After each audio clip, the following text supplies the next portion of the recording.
ఆత్మీయ జీవితంలో మనము ఏ రీతి మన కుటుంబంలో గమనించండి, మొట్టమొదటిగా నీ కుటుంబాన్ని చక్కబెట్టుకో అంటుంది బైబిల్.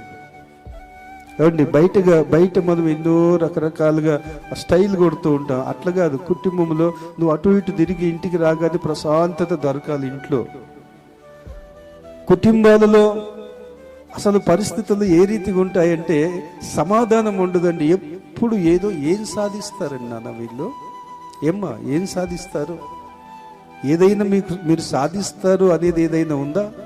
అర్థమవుతుందండి మీకు? అటు ఇటు తిరిగి బయటికి తిరిగి ఇటు అటు పనులు చేసుకొని ఇంటికి రాగానే నీ మనసులో ప్రశాంతత దొరకాలి. ఎందుకంటే ఇంట్లో ఉన్న వాళ్ళు శాంతులై ఉండాలి. ఫస్ట్ పని చేస్తున్న నువ్వు బయట కష్టపడి వచ్చినప్పుడు ఇంటికి రాగానే ప్రశాంతత దొరకాలి. ఆ ఇంట్లో ప్రశాంతత దొరకాలంటే ఇంట్లో ఉన్న వాళ్ళు శాంతులై ఉండాలి.